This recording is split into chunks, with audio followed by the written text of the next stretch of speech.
Uh, Last Wednesday, we were talking about the firm foundation, and now you can again see I've marked this. The stone, there's many stones around it, but I felt like to. But I'm not going to talk about prayer, kindness, God's word, obedience, and wisdom. I leave that up to maybe see who's going to do it, or we're going to take one at a time or so. But I'm talking about stones this morning. This evening, talking about stones. And I hope we're not living in glass houses, because they say people that live in glass houses don't throw stones. And I may throw some stones tonight. All right. So our topic tonight is about stones. Let me just see, how do I proceed? All right. There we are. I hope built on nothing less. So I see I didn't put on here our theme for tonight. You'll see there is a heap of stones on your left-hand side. And if you look very carefully, you'll see this must be an artist that packed these stones like this. Because here on the right-hand side, you can see the same stones, but you can read in there the way they put. You can see up here, like there's the T and there's the H and there's the E, the stones. You can see there the T and so on. But anyway, here they highlighted for us that they say the stones will cry out. So, seeing that we're talking about stones, we can ask ourselves, why is this words here? Why did the Lord now say the stones will cry out? So I will just go in, it is coming from Luke 19 and verse 40. But before this, why did the Lord say that the stones will cry out? It was that the disciples and the multitude were following Jesus, and the disciples and the multitude went into, they were now joyful because of all the miracles which they witnessed. And so they were singing, blessed, this is in verse 38 of Luke 19. Blessed is the King who comes in the name of the Lord. And you'll see that comes from Psalm 118, verses 26. And then peace in heaven and glory in the highest. Sounds almost like the angels proclaiming when Jesus was born, peace on earth. There they said peace on earth and goodwill to man. But here it is peace in heaven and glory in the highest. And while they were exclaiming this, they were there. One can say their cup were overflowing, and it flowed out by their mouth, and they just glorified the Lord. But the Pharisees and the Sadducees and the scribes, and they are always around to burst your bubble. And they said to the Lord, this is verse 39, and some of the Pharisees in the multitude said to him, that's now to Jesus, Teacher, rebuke your disciples. They didn't find it very healthy that everybody was blowing the trumpet of the Lord and so on, because that is what they want the people to do for them. And Jesus then uses this. I tell you, if these become silent, that is now the disciples and the multitude, the stones will cry out. Why did Jesus say that? He said that with reference to the Pharisees, because seeing that they are uh, the religious leaders, it should have been them proclaiming the goodness of the Lord. Instead, it was the multitude and the disciples whose heart was overflowing through their mouth. Now, there were two reasons why they said this. Number one, as I say, it should have been, the people should have glorified them. the priest, the Pharisees and so. But Jesus is stealing their limelight, if I had to put it like that. And the other reason why they said it was because maybe the Roman soldiers will think it's an uproar again, and then they would pounce on them to break up the, I would say, the marching of that. But this was just what the Pharisees is. Therefore the Lord warned us, hear what they say, but do not do as they do. So this is our first clips. The stones will cry out if we do not honor and glorify the name of the Lord. Now, this is another, you can see that our hope is built on nothing less but on the chief cornerstone. And so I need to first explain, this is a massive stone here in the corner. You can see it's right on the edge. I believe this is maybe the foundation here at the bottom. And then they have this stone here, which is the cornerstone of this building. Now, this cornerstone may need not be so big as this one here, but this was most probably one that was suitable. And we can see here on the left-hand side, my left-hand side, is a man with a hammer. And he is modeling or these stones that are laying here. So he is preparing these stones, and it is all done with hammers and chisels and axes and all those things to form the stones that they are rectangular. Well, we can see some of them is not so rectangular, but when you want to put up maybe a decent house or dwelling, then you do it by the book. So this stone must have been maybe a round stone, but they chiseled it so, or hammered it so, that it took on this oblong, rectangular position, but it gives guidance to the whole building. I don't know how many of you has been to a building site today. You will find that here at the end here, they've got a massive some is maybe a plank, some is a metal bar or something like that, and you'll see that they've got stays that hold it, and you can see someone come with a level, and they make sure that this pole that is here, I'll call it now a pole. It's got a name, but I can't get to the name now. This pole that are here at the edge is totally loodreg. It is, I don't know how, what would you people say? It is gauged that it is... it is plumb. So you get a plumb line also, which they have a piece of string with a piece of weight at the end. Well, that is, they don't have a level, then they'll use the plumb line. Or maybe we can call it a plumb bar. That is here at the edge. And from there, they'll make sure that every brick that is laid, that they'll use one on this side and one on the other side, and they've got a rope between the two of them, and they stretch it, and they lay those bricks according to, so that the level can always be the same. Now, these years, they had a plumb line, but they didn't have maybe all the instruments that we have today. But this cornerstone here was like a gauge, if I have to put it like this. If they follow this gauge, let's take this side here on this side. If they build to the other end and they follow this side, then all the bricks would be in line. There would be no skewness. And if they follow the bricks, this side of the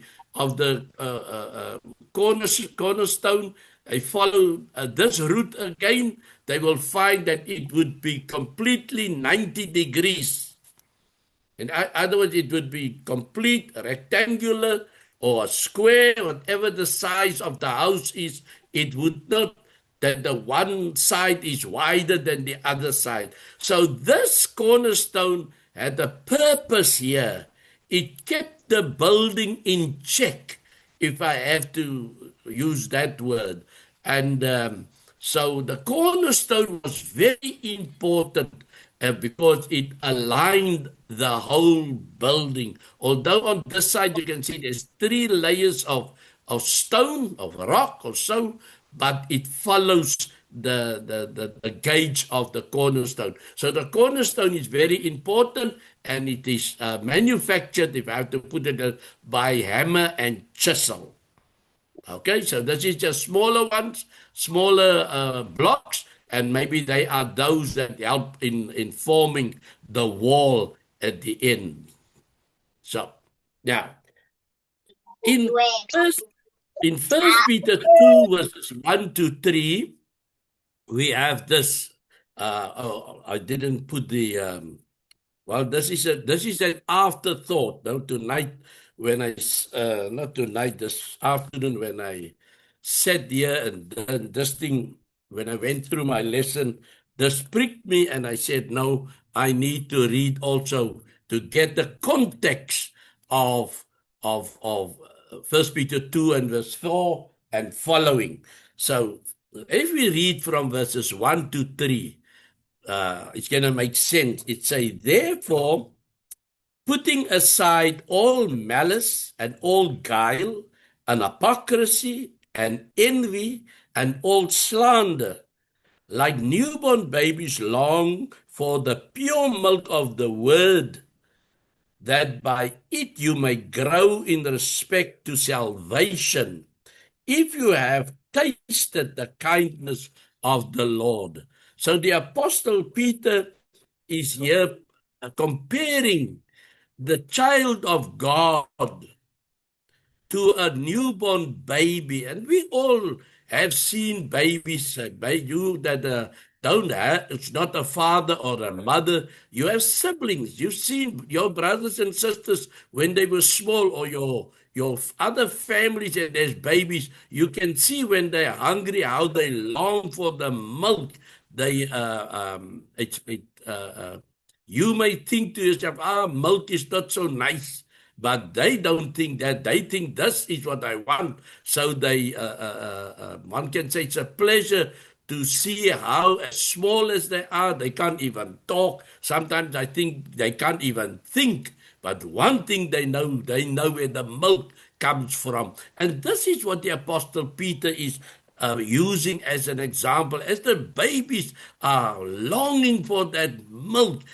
And why? Because they want to grow. It's the hunger pains and the growing pains in them that makes them want to grow. And so using that example to us. Now from verses 4, it goes like this. He says, and coming to him, that's Christ, as to a living stone. Now, remember, our topic tonight is about stones, and we're talking about living stones here. He says, and coming to him, to Christ, as to a living stone, rejected by men, but choice and precious in the sight of God. So it says here that Christ is a living stone, and he's precious, he's choice, and he's precious in the sight of God. And now he says, now we will maybe say, wow, it's great to be a choice and a precious stone in the sight of God. But see what verse 5 says, you also. So maybe when we read verse 4, we also think, oh, maybe I also want to be a stone. Verse 5 answers that. He says, you also, as living stones, are being built up as a spiritual house for a holy priesthood to offer up spiritual sacrifices acceptable to God through Jesus Christ. So what do we learn in these 2 verses? Well, let's get from the start. In the first 3 verses, we learn that we must maybe sinners, because it says here, putting aside all malice and guile and hypocrisy and envy and all slander. Then become a changed person, like a newborn baby. Long for the pure milk of the word that you eat, by you may grow in respect of salvation. Make your calling sure and your election sure. If you have tasted the kindness of the Lord, if, that means do not fall away. And it says here, now coming to him as to a living stone, rejected by men. We're going to talk just about that, rejected by men, but choice and precious sight of God. You also, as living stones, are being built up as a spiritual house or a holy priesthood to offer up spiritual sacrifice. Now you can see here, you see here 1, 2, 3, 4, 5. It seems like at least these stones here is cornerstones. Now the first one is the most important one, and the others are following the important one. They can't go otherwise. Then the building is going to be skewed. So they follow the lead from the main cornerstone. But look at all these. They've got those, they odd shape. They odd shape, and the builders are using them to accomplish a wall. Now, if this represents Christ, and they are living, as they say here, but you have come to him as to a living stone that was now rejected by the people. And he says, but you also, so all these stones, look, which one are you? I can see this one is me. It's a living stone because it's attached to the cornerstone that is alive. And if we need to be one, it's almost like Jesus says, I'm the true vine, and you must be part of me. So this whole wall, this side and this side, it's attached to the living stone. And these are all built together to make the house or the building, as it is said here, are being built up as a spiritual house for a holy priesthood to offer up spiritual sacrifices acceptable to Christ through Jesus Christ. Yeah, the stone, the cornerstone is Jesus Christ. These are all living. You are part of this wall because you are built alongside Christ. So, like living stones are being built. I just want to say, I think I have something about the sacrifice, to offer spiritual sacrifice acceptable to God through Jesus Christ. Now, just going to, First Samuel 15 and 22, there was King Saul. And he had to go and destroy the Amalekites. And then God came to Samuel. And he said, oh, Samuel, my heart is so sore. Maybe Samuel would say, why God? No, man, that man Saul, he's not listening to me. He saved the king's life. And he's bringing a lot of animals along with him. And the order was destroy. Okay, so Samuel took his bag and there he goes off meeting Saul. And Saul is so impressed. He said, oh, Samuel, look at all those animals that I brought along. We are going to make sacrifices. We've even still got the in here. And Samuel says, this animal sounds that I hear. Yes, we saved them. We're going to make sacrifices to the Lord. And Samuel gave him then these words. You know what, King Saul? Obedience is much more better than all the sacrifices you can bring to God. So here we need to, as I say, are being built up as a spiritual house to be a holy priesthood to offer spiritual sacrifices acceptable to God. We are thus obedient to the holy calling, as we had here in verses chapter 2, the first verse that say, we are put aside all those sin, because we are now offering spiritual sacrifices acceptable to God. And we're going to be like King Saul, that uses his own mind. We want to please the Lord in everything. Let's go to the next view. There's a lot of this chapter. First Peter chapter 2's got lots about the cornerstone and the rejection. Now, following verses 6 of First Peter 2. For it stands in Scripture. Now, somewhere in the Scripture it said, behold, I am laying in Zion a stone, a cornerstone, chosen and precious, and whoever believes in him will not be put to shame. So here we can see two walls, one on this side, the other side, and here is the cornerstone, the most important stone, which gives direction to keep the whole walls in perspective, that they are rigid, they're not out of shape, because they're following the cornerstone. And here we say that God says, I am going to lay in Zion a stone. Remember what I spoke last time about Zion, when he says, it is that Isaiah, was it Isaiah 28 or so? And the scripture said there, he's laying it, and then I said, where do you get this name Zion? It was David's stronghold. It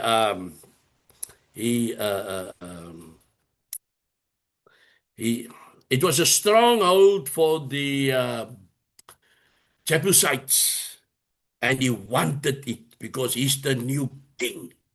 And so he defeated the Jebusites, and he took hold of, and it was a little hill, Mount Zion, they called it.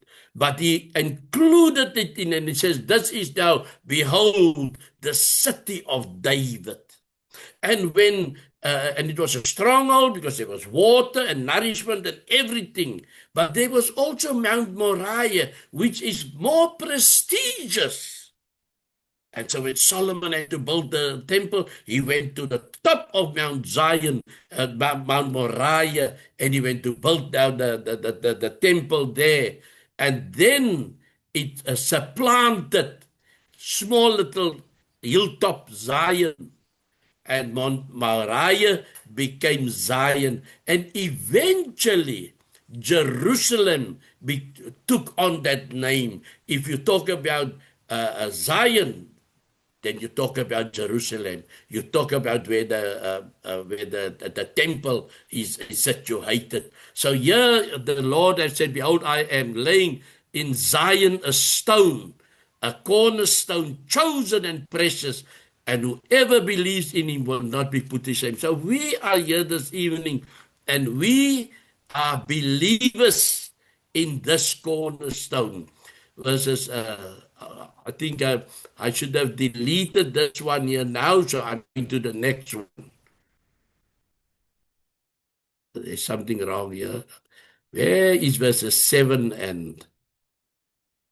Let me just go through. Yeah, yes, 7 and... I think my dingus is out. So, let me go first here, and then I'll come back again. Verse 7 says, so the honor is for you who believe, but for those who do not believe, the stone that the builders rejected has become the cornerstone. Remember, we did read there about this verses 4, which says, and coming to him as to a living stone, rejected by men, but choice and precious in the sight of God. And here, verses 7 says that the stone that the builders rejected has become the cornerstone. 1 Peter 2:8 says, and a stone of stumbling and a rock of offense, They stumbled because they disobeyed the word as they were destined to do. Now, this has a bearing on the Pharisees or the religious leaders of the day in the Lord's time. The stone came to them, or the stone was there, the cornerstone. The prophet, Psalm 118, verse 22, I think, claimed about that is laying in Zion a cornerstone, but the Jews, the religious leaders of the day, they couldn't see it. That is why the stone became a stumbling block and a rock of offense. They stumble because they disobeyed the word as they were destined to do. Now, let me just go here to the next one. Yes, verses 9. But it says, you are a chosen race, a royal priesthood, a holy nation, a people for his own possession, that you may proclaim the excellencies of him who called you out of darkness into his marvelous lights. Once you were not a people, but now you are God's people. Once you had not received mercy, but now you have received it. This is the Apostle Peter. And who better to speak these words? Because Peter, one can say, he went through the fire. We know who Peter, he was the one that first said, thou art the Son of the living God. Thou art the Christ, the Son of the living God. Christ could tell him, blessed are you, Simon Bar-Jonah, because it was not flesh and blood that gave this to you, but my Father in heaven.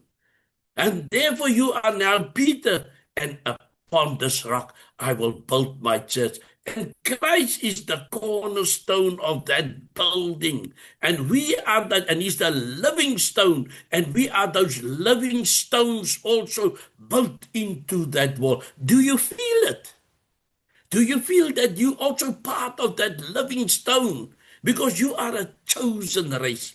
You are a royal priesthood. You are a holy nation. You are a people for his own possession. Be glad that you are part of that wall. Now, let's go back to Matthew chapter 21. So, now we get into Matthew chapter 21, verse 42. Jesus said to them, have you never read? And why does Jesus say, have you never read? Because somewhere in the Old Testament, this was there. You can see here, Psalm 118:22, the stone that the builders rejected has become the cornerstone. Jesus are pricking the ears of the people. And he's speaking now again to the Pharisees. And so let me just see. Verse 42, let me just see, I think Jesus made an example. It's what's my time. It says in verse 33 of Matthew 21, listen to another parable. There was a landowner who planted a vineyard and put a wall around it and dug a wine press in it and built a tower and rented it out to wine growers and went on a journey. And when the harvest time approached, he sent his slaves to the vine growers to receive his produce. And the vine growers took his slaves and beat one and killed another and stoned a third. Again, he sent another group of slaves larger than the first, and they did the same thing to them.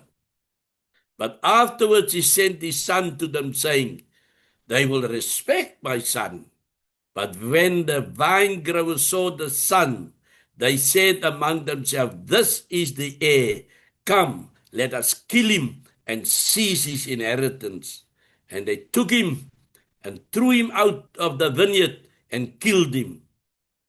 Therefore, when the owner of the vineyard comes, what will he do to those vine growers? Now, this is the question. After Jesus spoke this parable, he's speaking now to his hearers, the other Pharisees, and so, what will he do to those? Then they answered, that's now the Pharisees.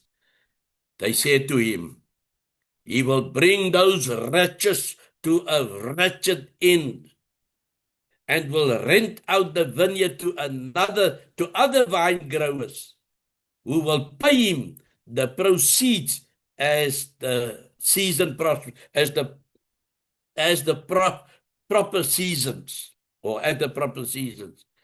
Then now this verse come into question. Jesus said to them, did you never read in the scriptures, the stone which the builders rejected, this became the chief cornerstone. This came about from the Lord, and it is marvelous in our eyes. Therefore I say to you, the kingdom of God will be taken away from you and be given to a nation producing the fruit of it. And he who falls on this stone will be broken to pieces, but on whomever it falls, it will scatter him like dust. Now, for verse 45 says, and when the chief priests and the Pharisees heard his parables, they understood that he was speaking about them.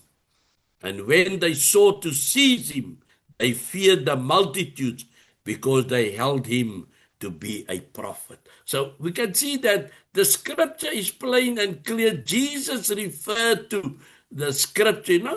Some people want to the Bible is just a book of tales, and I believe Jesus himself even referred to the Old Testament. We have it here, Psalm 118, the stone that the builders rejected has become the cornerstone. That's why Jesus asked the Pharisees and the chief priests and the Pharisees, haven't you read?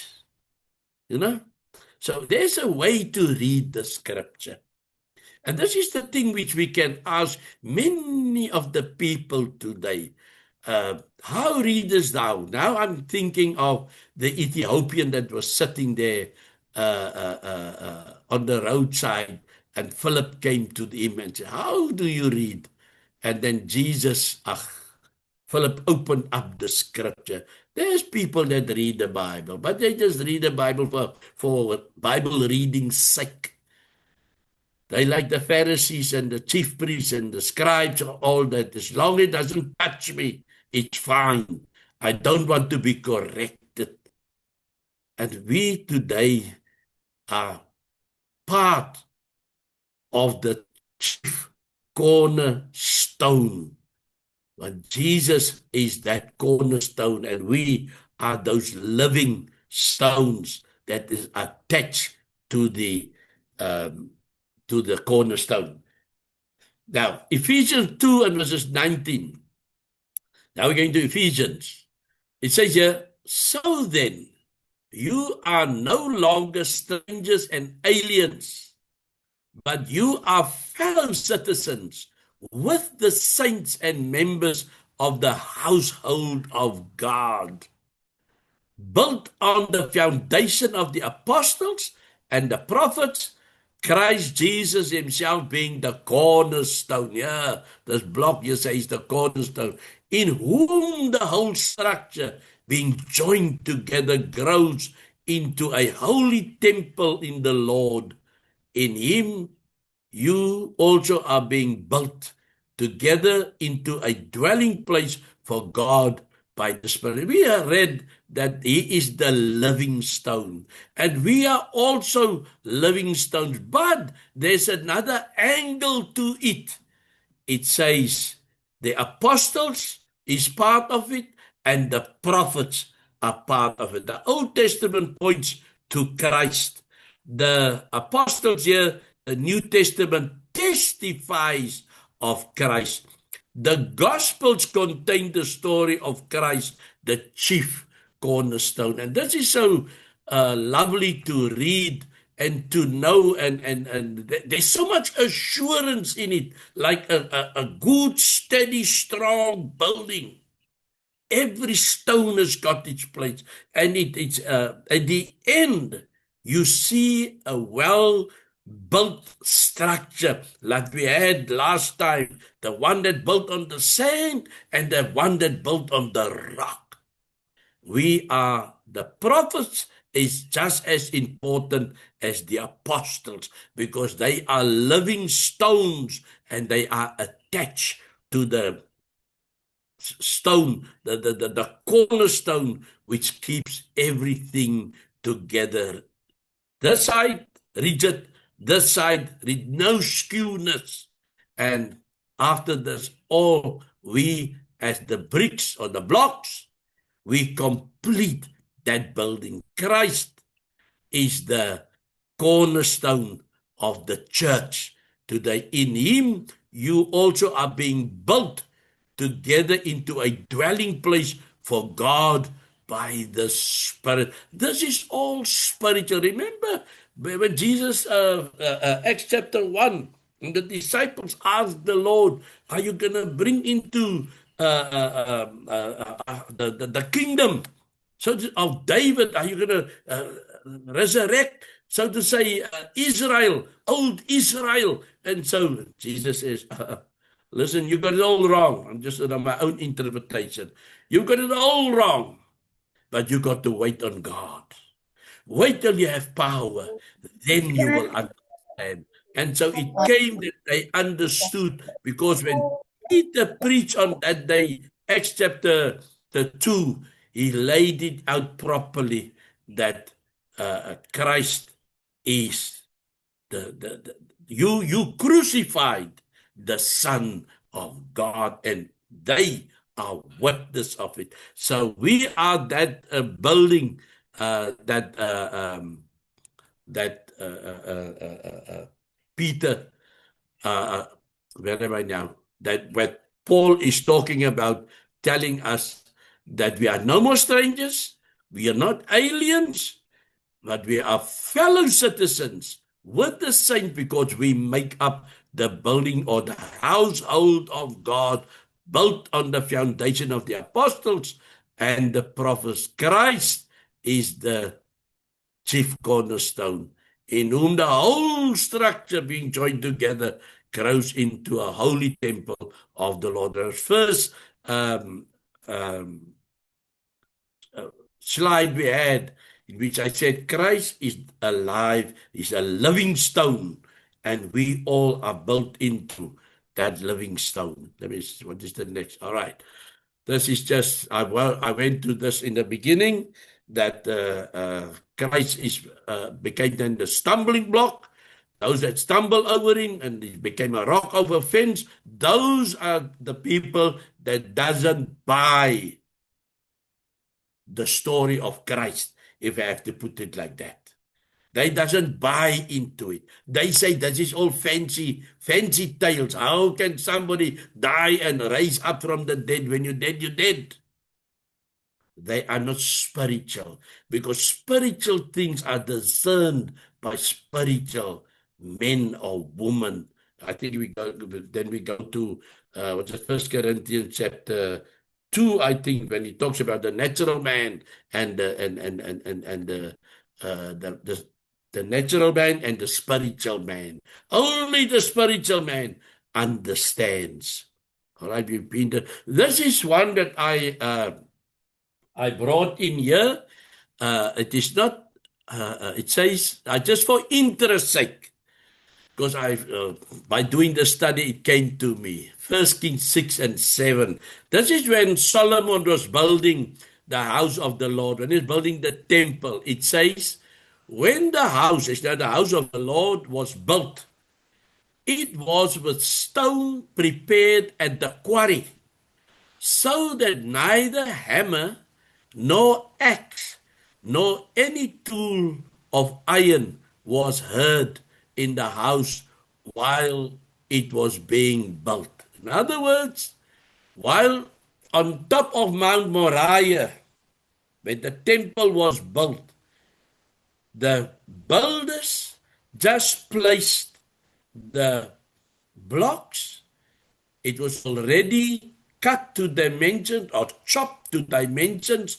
There was no sound. When we see people built today, you can see the people use their trowel and they chop the bricks into place. Some guys has got a hammer that they chop the bricks out that it breaks nicely in half and all that. God said, you finish the job over there by the quarry and you transport all those stones up to where you need it. I don't want to hear noise. I want to hear you building. And so it was so interesting to me, and I thought to myself, just as it was done, so let me put it like this, news to me. Let it also be news to you that there was no sound of hammers and chisels and all that. There was building the house of the Lord in silence. So, church, again, this was tonight about the stones and how valuable is that cornerstone. Yes, my brothers and my sisters, we can't be the chief cornerstone, but we can be the stone that make up the wall, that make up the building, a house of God. May God bless us. And you got anyone that want to comment or say something? We can say something. If there is anybody, feel free to, at this time, any comments, any questions for Brother Stephen?